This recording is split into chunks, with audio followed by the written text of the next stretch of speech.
Good morning. आज આપણે નવું ચેપ્ટર સ્ટાર્ટ કરીએ। મનુષ્યમાં પ્રજનન।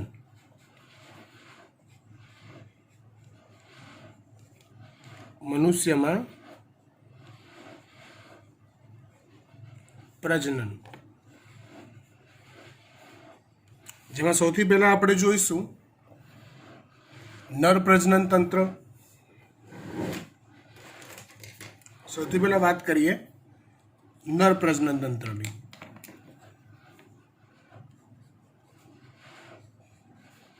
नर प्रजनन तंत्र जो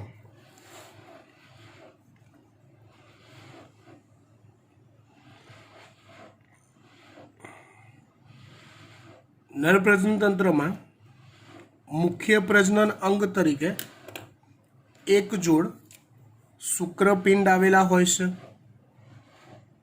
शुं आवेલું હોય છે? એક જોડ શુક્રપિંડ।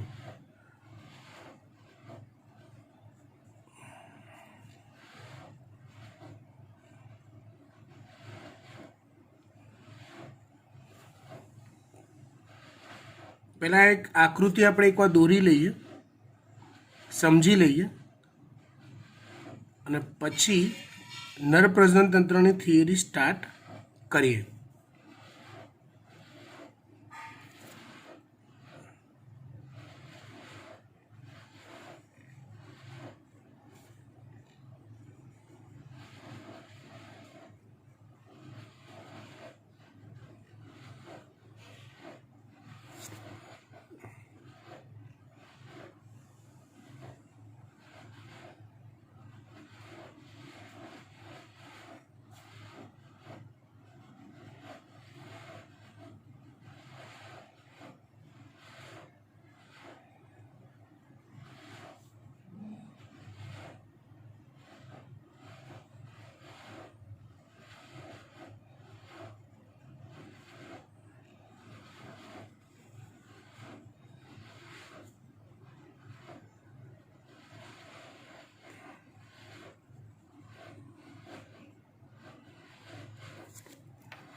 આપણે બેઝિક જેટલી રચનાઓની જરૂર છે, બેઝિક જેટલી રચનાઓની જરૂર છે એટલી રચનાઓ જ આપણે આકૃતિમાં જોઈએ છે।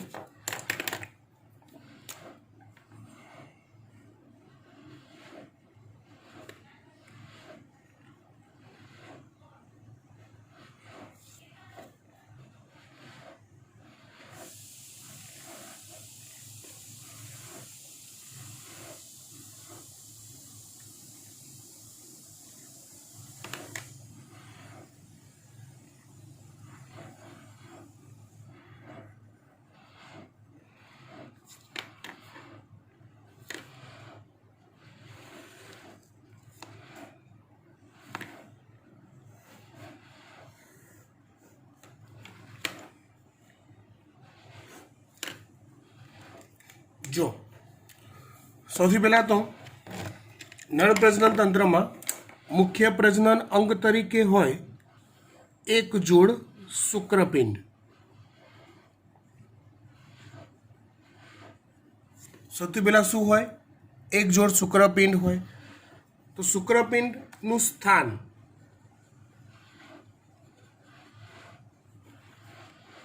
એનું સ્થાન એ ક્યાં આવેલા હોય? तो कि उदर गुहानी बहार पेटनु पोलाण जे छे एनी बहार बे पगनी वच्चे एक कोथड़ी जेवी रचना लटकती होय जेने वृषण कोथड़ी कहेवाय। ए कोथड़ी में शुक्रपिंड आवेला होय छे। एनु स्थान तो उदर गुहानी बहार बे पगनी वच्चे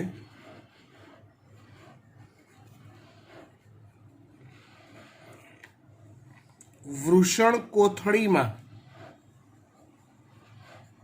બે પગની વચ્ચે વૃષણ કોથળીમાં શુક્રપિંડ આવેલા હોય છે.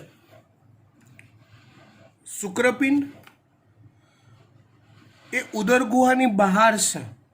હવે એકચ્યુઅલી એનાથી બેનિફિટ શું થાય? એનાથી બેનિફિટ કંઈક થાય છે. શું થાય બેનિફિટ? તો એમાં એવું હોય છે કે શુક્રકોષ બનવાની જે ક્રિયા છે એને શુક્રકોષ જનન કહેવાય.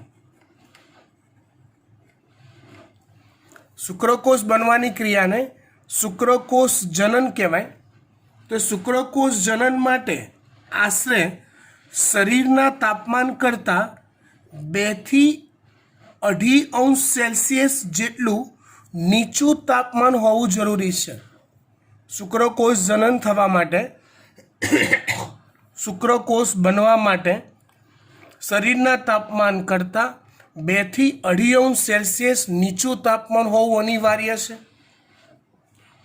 તો એ તાપમાન વૃષણ કોથળીમાં પ્રોવાઈડ થાય છે. એ તાપમાન વૃષણ કોથળીમાં પ્રોવાઈડ થાય છે અને માટે વૃષણ કોથળીમાં શુક્રપિંડ હોવા અનિવાર્ય છે. શુક્રકોષ જનન તો શરીરના તાપમાન કરતાં 2 થી 2.5 અંશ સેલ્સિયસ જેટલું ઓછું તાપમાન શુક્રકોષોના નિર્માણ માટે અનિવાર્ય છે.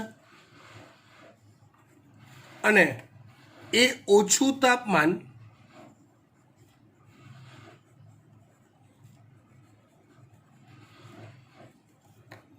વૃષણ કોથળીમાં મળી રહે છે. ઘણીવાર એવું થતું હોય છે કે બાળકનો જન્મ થયો હોય, નર બાળકનો.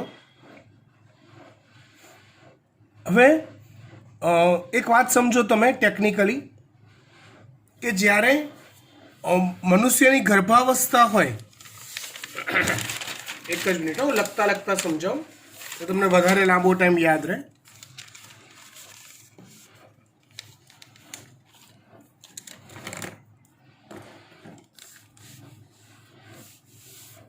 જો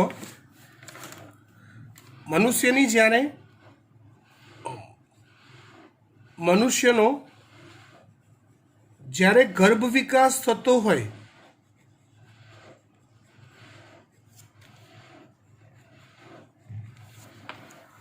મનુષ્યનો જ્યારે ગર્ભ વિકાસ થાય ત્યારે જે શુક્રપિંડ છે ને, એ શુક્રપિંડનું નિર્માણ, ધારો કે નર બાળકનો ગર્ભ વિકાસ થઈ રહ્યો છે તો એના શરીરમાં શુક્રપિંડ બનતા હશે. તો એ શુક્રપિંડનું નિર્માણ ની શરૂઆત ઉદર ગુહામાં જ થાય છે. એ શુક્રપિંડ બને છે ક્યાં? તો શરીરના પોલાણમાં, ઉદર ગુહામાં, પેટની અંદર જ શુક્રપિંડ બને છે. સમજો બરાબર ધ્યાનથી. પણ ત્યાર પછી 9 મહિનાનો ગર્ભ વિકાસ પૂરો થતા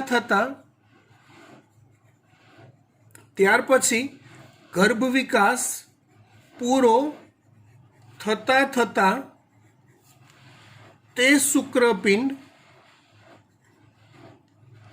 ખસતા ખસતા વૃષણ કોથળીમાં ઉતરી આવે છે. એક મિનિટ મારી વૃષણ કોથળીમાં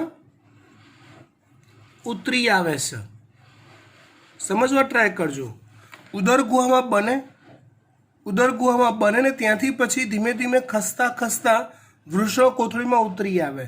એટલે જ્યારે 9 મહિનાનો ગર્ભ વિકાસ પૂરો થઈ જ્યારે બચ્ચાનો જન્મ થાય છે તો જન્મતું બચ્ચું જે હોય, નર બચ્ચું હોય, એમાં શુક્રપિંડ આપણને વૃષણ કોથળીમાં ગોઠવાયેલા દેખાય છે. અને ટેકનિકલી એ વૃષણ કોથળીમાં ગોઠવાયેલા હોવા અનિવાર્ય છે. રીઝન એટલું કે ભાઈ શુક્રપિંડમાંથી ભવિષ્યમાં શુક્રકોષો બનાવવાના છે અને એ શુક્રકોષો ત્યારે જ બનશે કે જ્યારે શરીરના તાપમાન કરતાં ઓછું તાપમાન અવેલેબલ હોય. ઘણીવાર એવું થાય છે કે નર બચ્ચું જન્મ પામ્યું હોય પણ હજી એના શુક્રપિંડ ઉદર ગુહામાં જ રહ્યા હોય, વૃષણ કોથળીમાં ન ઉતરી આવ્યા હોય. અને જો આવું થાય તો એવા સંજોગોમાં શું કરવું પડે? તો કે ઓપરેશન કરાવી એ શુક્રપિંડને વૃષણ કોથળીમાં ડૉક્ટરો દ્વારા લાવવા પડે, સર્જરી કરાવીને. બાકી તો એ શુક્રપિંડ મિનિંગલેસ રહેશે. શરીરના તાપમાને એમાં શુક્રકોષો બનતા નથી. સમજી ગયા વાત? ડન. ચલો, આ વાત થઈ ખાલી શુક્રપિંડના સ્થાનની. કોની વાત થઈ? શુક્રપિંડના સ્થાનની. હવે આ એક કેનાલ છે અથવા એક માર્ગ છે, આ ઉદર ગુહા છે. અહીંથી ઉપરનો ભાગ શું કહેવાય? તો કે ઉદર ગુહા કહેવાય. રાઈટ, ઉદર ગુહા. તો ઉદર ગુહા અને વૃષણ કોથળી ને એકબીજાને કનેક્ટ કરતી હોય એવી એક માર્ગ અથવા કેનાલ છે જેને ઇગ્વિનલ કેનાલ કહેવાય છે. શું કહેવાય છે એને? ઇગ્વિનલ કેનાલ. હવે તમે સમજો, શુક્રપિંડ હોય એ હોય ઉદર ગુહામાં જ્યારે ગર્ભાવસ્થામાં બને ત્યારે. એની સાથે શુક્રપિંડ ધમની જોડાયેલી હોય, શુક્રપિંડ શિરાઓ જોડાયેલી હોય, ચેતાઓ કનેક્ટેડ હોય, ચેતાતંત્ર સાથે શુક્રપિંડ કનેક્ટેડ હોય. આ બીજી એક પાઇપલાઇન દોરી છે, શુક્રવાહિની નામ છે, એ પણ એની સાથે કનેક્ટેડ હોય. તો વૃષણ કોથળીમાં ખાલી શુક્રપિંડ એકલા ઉતરીને નથી આવતા. શુક્રપિંડ ઉદર ગુહામાં હોય અહીંયા, પછી એ નીચે ઉતરી આવતા હોય, તો સાથે સાથે આ બધી પાઇપોને બી ખેંચી લાવે છે. ચેતાઓ, શુક્રપિંડ ચેતાઓ, શુક્રવાહિની આ રહી, શુક્રપિંડ ધમની, શુક્રપિંડ શિરા, એ બધાને ખેંચી લાવે છે આમ. તો એ જે માર્ગ કે જેમાંથી આ બધી નલિકાઓ પસાર થતી હોય એ માર્ગને કહેવાય છે ઇગ્વિનલ કેનાલ. એ માર્ગને શું કહેવાય છે? ઇગ્વિનલ કેનાલ કહેવાય છે.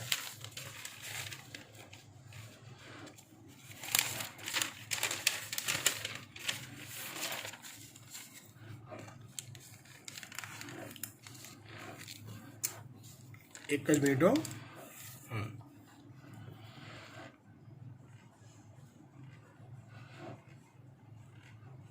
ઇગ્વિનલ કેનાલ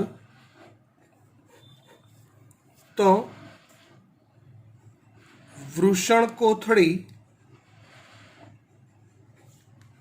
અને ઉદર ગુહાની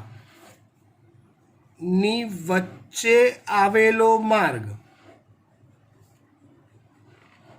વૃષણ કોથળી અને ઉદર ગુહાની વચ્ચે આવેલો માર્ગ જ્યાં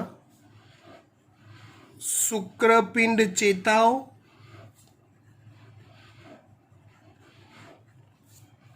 શુક્રપિંડ ધમની, શિરા અને શુક્રવાહિની આવેલો માર્ગ કે જ્યાં આ લોકો પસાર થતા હોય એવા માર્ગને ઇગ્વિનલ કેનાલ કહેવાય છે. એવા માર્ગને શું કહેવાય છે? ઇગ્વિનલ કેનાલ કહેવાય છે. આ થઈ ખાલી શુક્રપિંડના સ્થાનને સંબંધિત વાત. રાઈટ. ચલો, પછી એનો આકાર. તો આકાર એનો આ બધી વસ્તુ લખતો નથી, આકારને બધું તો યાદ રહે, ચોપડીમાં આપેલું પણ છે. એનો આકાર અંડાકાર હોય. કેવો આકાર હોય? પુખ્ત શુક્રપિંડ અંડાકાર હોય છે. એની લેન્થ, લંબાઈ, પહોળાઈ તમે જોવા જાઓ તો લંબાઈ એની આશરે 3 થી 5, 5 થી 6 સેન્ટીમીટર હોય. પહોળાઈ છે પુખ્ત મનુષ્યમાં 2 થી 2.5 સેન્ટીમીટર જેટલી હોય છે. હવે વાત કરીએ આપણે શુક્રપિંડની અંદર શું આવેલું હોય. તો શુક્રપિંડની અંદર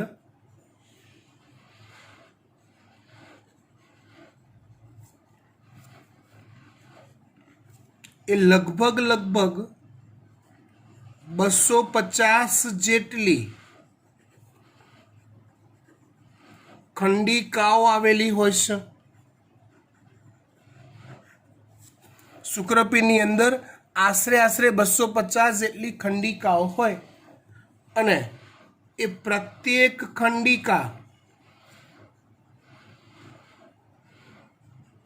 ખંડિકામાં 2 થી 3 શુક્રોત્પાદક નલિકાઓ હોય. દરેક ખંડિકામાં 2 થી 3 શુક્રોત્પાદક નલિકાઓ હોય. દાખલા તરીકે હું અહીંયા તમને શુક્રપિંડનો આડો છેદ લઈને બતાવતો હોય, એનો થોડોક ભાગ, બરાબર. તો આ રીતની ખંડિકાઓ આવેલી હોય છે. આ રીતની, રાઈટ? સમજો બરાબર.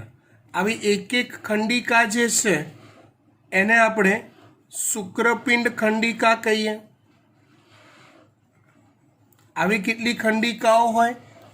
તો કે આવી આશરે 200 થી 250 જેટલી ખંડિકાઓ આવેલી હોય, રાઈટ? હવે હું એવી એક ખંડિકા મોટી કરું સમજવા માટે. એવી એક ખંડિકા મોટી કરું, ઝૂમ કરું છું હો. અને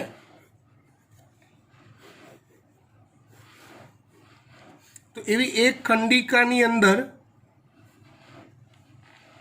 આવી 2 થી 3 શુક્રોત્પાદક નલિકાઓ હોય છે. સીધી સાદી વાત છે, સંધિ છૂટી પાડો. અહીંયા આડો છેદ લીધો છે માટે નલિકા જે હોય એ તો ગોળાકાર આવવાની. સમજો, આ એક નલિકા છે જેને કહેવાય શુક્રોત્પાદક નલિકા.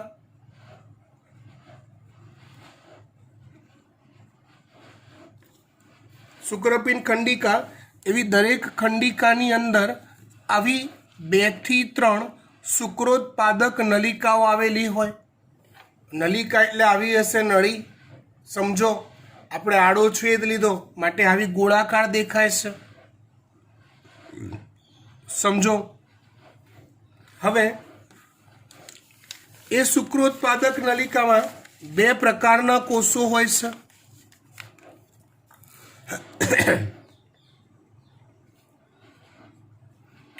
શુક્રપિંડ ખંડિકા, શુક્રપિંડ ખંડિકાઓ.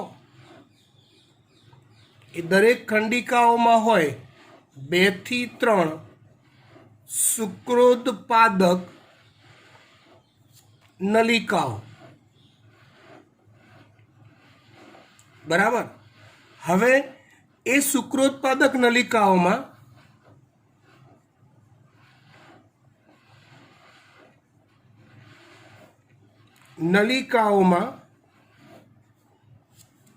બે પ્રકારના કોષો હોય. કેટલા પ્રકારના કોષો હોય? 2 પ્રકારના. એક છે આદિ શુક્રકોષ અને બીજા છે સર્ટોલી કોષ. શુક્રોત્પાદક નલિકામાં 2 પ્રકારના કોષો હોય. એક છે આદિ શુક્રકોષ અને બીજા છે સર્ટોલી કોષ. આદિ શુક્રકોષ જે છે એમાં શુક્રકોષ જનન ની ક્રિયા થઈ શુક્રકોષો બને છે એમાંથી, અને સર્ટોલી કોષો જે છે એ રચાતા શુક્રકોષોને પોષણ પૂરું પાડે છે. આદિ શુક્રકોષો શું કરે છે? તો કે શુક્રકોષ જનન કરે છે. આદિ શુક્રકોષો શું કરે છે? તો કે શુક્રકોષ જનન કરે છે, અને એમાંથી અર્ધીકરણની ક્રિયા થઈ શુક્રકોષોનું નિર્માણ થાય છે, અને સર્ટોલી કોષો નિર્માણ પામેલા શુક્રકોષોને પોષણ પૂરું પાડે છે. હવે શુક્રકોષ જનન એક્ઝેક્ટલી કેવી રીતે થાય એ જે આપણે આગળ ભણીશું આ ચેપ્ટરમાં. હવે તૈયાર થયેલા શુક્રકોષો એ શુક્રોત્પાદક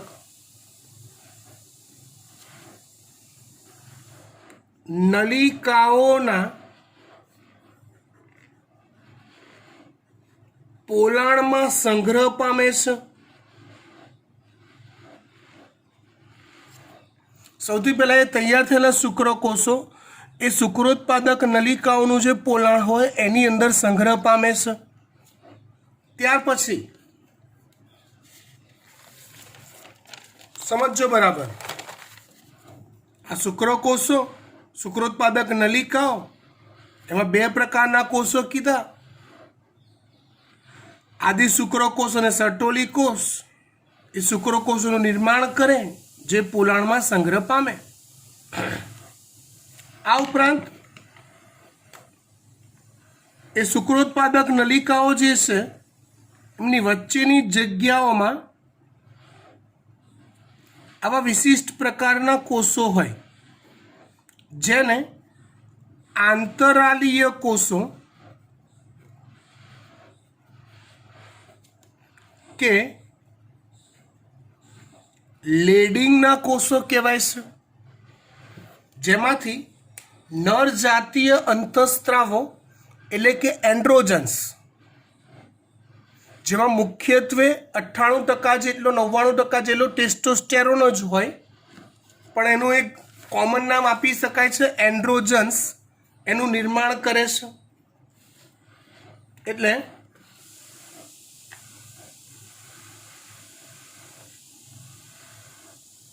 શુક્રોત્પાદક નલિકાઓની વચ્ચે આવેલી જગ્યાઓમાં લેડિંગના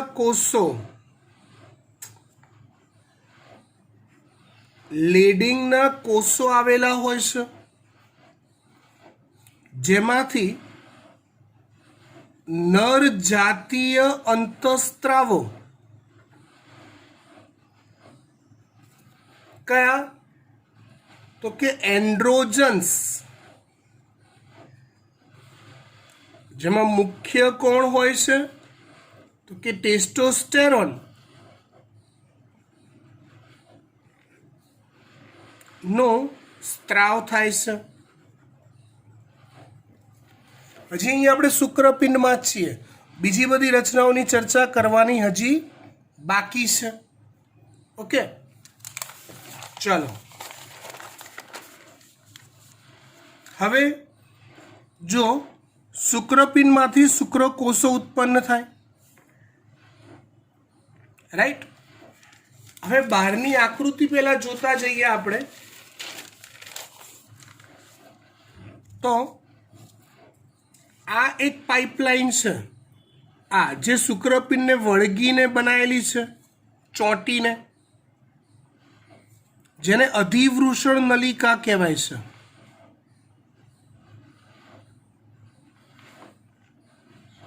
શું કહેવાય છે?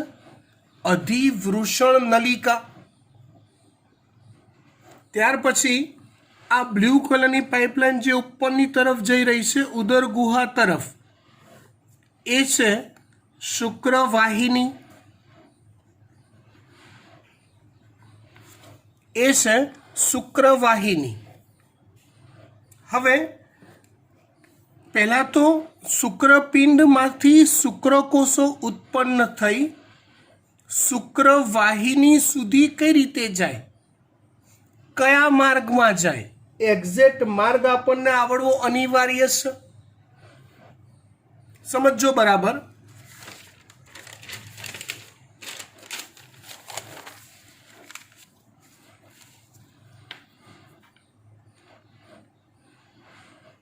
તો જો સૌથી પહેલા શુક્રકોષો એ શુક્રોત્પાદક નલિકાઓમાં ઉત્પન્ન થાય છે.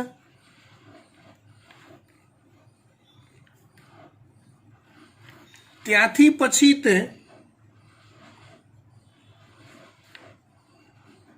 વૃષણજાળ માંથી સૂક્ષ્મ શુક્રવાહિકાઓમાં આવે છે.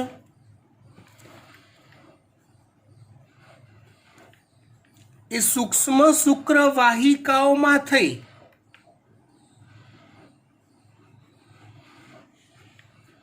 ત્યાંથી તે અધિવૃષણ નલિકાઓમાં ઠલવાય છે.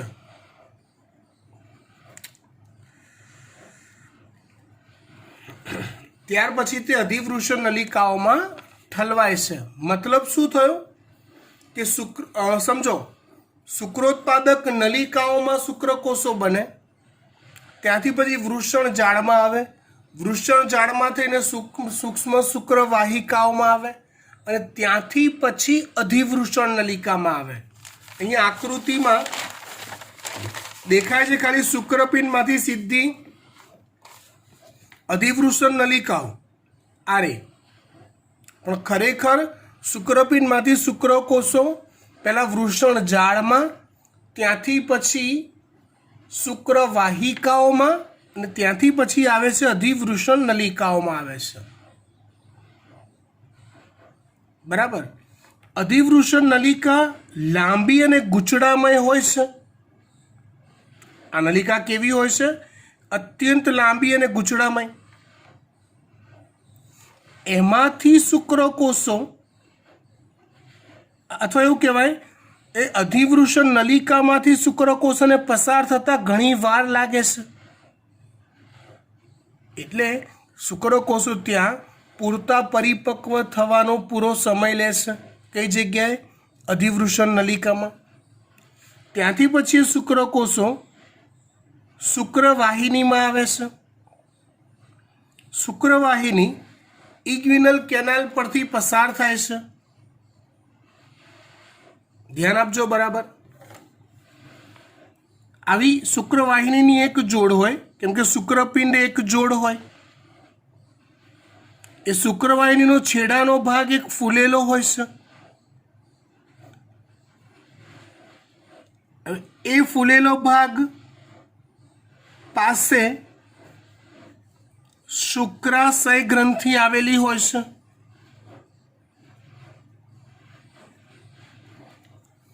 કઈ ગ્રંથિ આવેલી હોય? શુક્રાશય. હવે આ જે ભાગ દોર્યો છે એ મૂત્રાશય છે. આ લાલ કલરની રચના દોરી છે એ પ્રોસ્ટેટ ગ્રંથિ છે. કઈ ગ્રંથિ છે? પ્રોસ્ટેટ. અને અહીંયા લાલ બીજી નાનકડી કોથળી જેવી રચના બનાવી છે એ છે બલ્બો યુરેથ્રલ ગ્રંથિ. એ કઈ ગ્રંથિ છે? બલ્બો યુરેથ્રલ ગ્રંથિ છે. સમજો, શુક્રપિંડ શુક્રકોષો ઉત્પન્ન કર્યા પછી એ શુક્રોત્પાદક નલિકાઓમાંથી વૃષણજાળમાંથી સૂક્ષ્મ શુક્રવાહિકાઓ, ત્યાંથી પછી અધિવૃષણ નલિકા, ત્યાંથી પછી શુક્રવાહિનીઓમાં આવે. હવે એ શુક્રવાહિની મૂત્રાશયને ઓળંગીને પસાર થાય. એનો છેડાનો ભાગ ફૂલેલો હોય, મતલબ અહીંયા શુક્રવાહિની પૂરી થઈ ગઈ, એના છેડાના ફૂલેલા ભાગ પાસે શુક્રાશય ગ્રંથિ ખુલે છે. શુક્રાશય ગ્રંથિ ખુલ્યા પછીનો જે ભાગ છે, ધ્યાન આપજો, આ ભાગ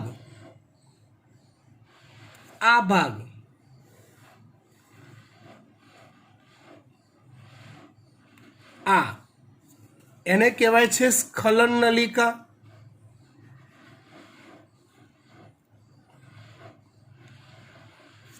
શું કહેવાય છે એને? સ્ખલન નલિકા. શુક્રાશય પછીનો ભાગ સ્ખલન નલિકા. સમજો, રાઈટ?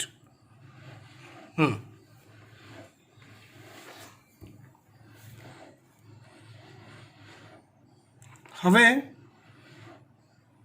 સ્ખલન નલિકા પછી આ છે મૂત્ર માર્ગ.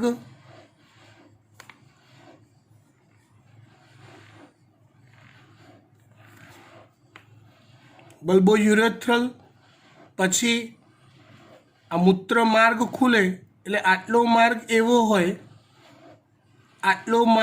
એવો હોય કે જે માર્ગમાં, આમાં જુઓ બેટા, બલ્બો યુરેથ્રલને મૂત્ર માર્ગની સમાંતરે બનાવવું પડે અહીંયા, એટલે આ બલ્બો યુરેથ્રલ થશે. એટલે આટલો જે માર્ગ છે ને એમાંથી મૂત્ર પણ પસાર થશે અહીંથી આવેલું, અને આ અહીંથી આવેલા શુક્રકોષો પણ પસાર થતા હશે. એટલે આ જે માર્ગ છે એને મૂત્રજનન માર્ગ કહેવાય. અને એ મૂત્રજનન માર્ગ એક બીજી રચનામાંથી બહાર ખુલતી હોય, જે રચનાને શિશ્ન કહેવાય.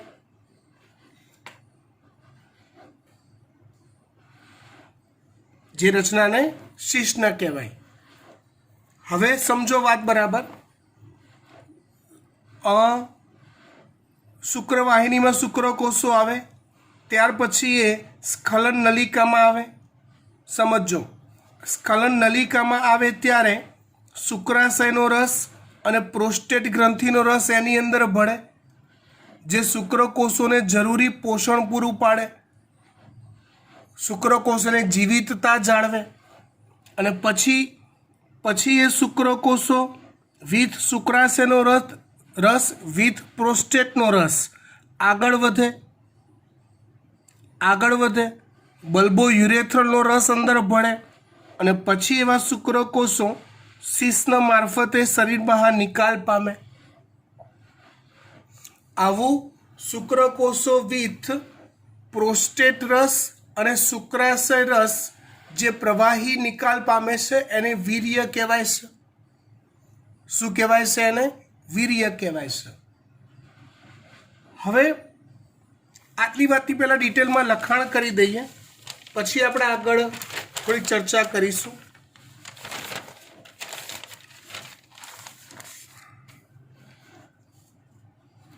શુક્રકોષો શુક્રોત્પાદક નલિકાઓમાં ઉત્પન્ન થાય છે, ત્યાંથી વૃષણ ઝાડમાંથી સૂક્ષ્મ શુક્રવાહિકાઓમાં આવે છે, ત્યાંથી તે અધિવૃષણ નલિકાઓમાં ઠલવાય છે. અધિવૃષણ નલિકાઓમાં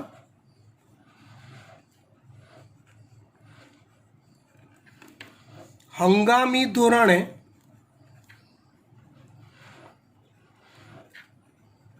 શુક્રકોષો સંગ્રહ પામે છે.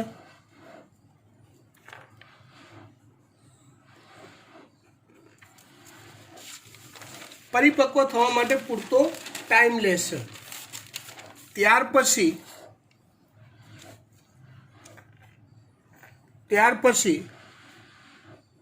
શુક્રવાહિની માંથી શુક્રકોષો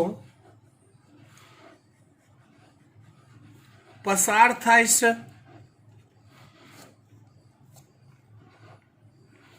શુક્રવાહિની ઉદર ગુહામાં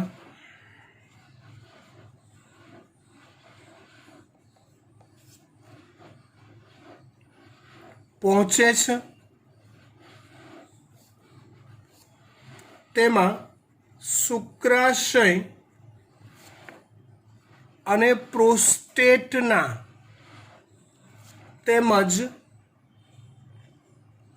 બલ્બોયુરેથ્રલ ના રસ ભળે છે. આવું મિશ્ર પ્રવાહી આવું જે મિશ્ર પ્રવાહી હોય છે એ મિશ્ર પ્રવાહીને વીર્ય કહેવાય છે.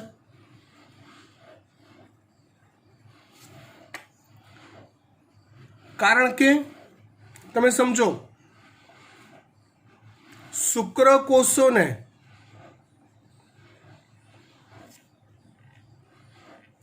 માદાના યોનિ માર્ગમાં ઠાલવ્યા બાદ શુક્રકોષોને માદાના યોનિ માર્ગમાં ઠાલવ્યા બાદ આશરે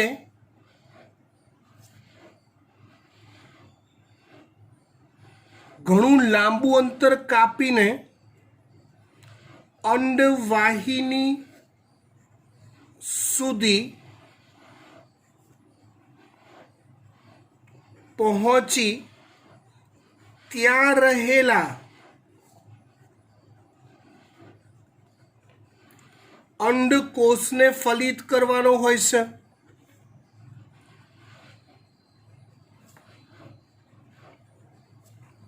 તો શુક્રકોષો ઇન શોર્ટ શરીરની બહાર નિકાલ પામ્યા પછી ઘણા લાંબા સમય સુધી જીવિત રહેવા જોઈએ.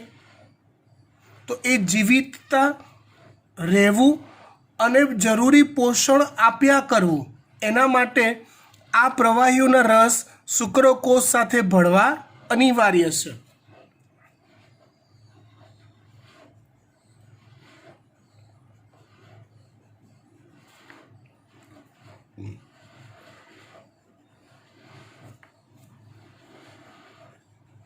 જીવિતતા અનિવાર્ય,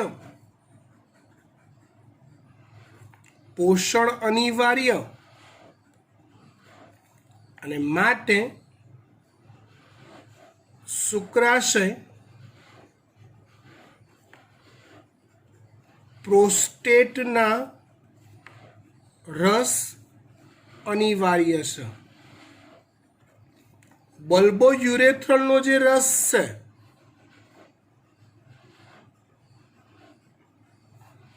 એ ઘર્ષણ નિરોધક તરીકે કાર્ય કરે છે. બલ્બોયુરેથ્રલ ગ્રંથિનો જે રસ છે એ શેના તરીકે કાર્ય કરે છે? ઘર્ષણ નિરોધક તરીકે કાર્ય કરે છે. બરાબર, સારું. નર પ્રજનન તંત્રની ચર્ચા હાલ પૂરી કરીએ છીએ. એમાં થતી શુક્રકોષ જનનની પ્રક્રિયા એક્ઝેક્ટલી કઈ રીતે થાય એ પછી આપણે જોઈએ. માદા પ્રજનન તંત્રની ચર્ચા પણ પછી કરીએ. એટલે સુધી રાખીએ છીએ.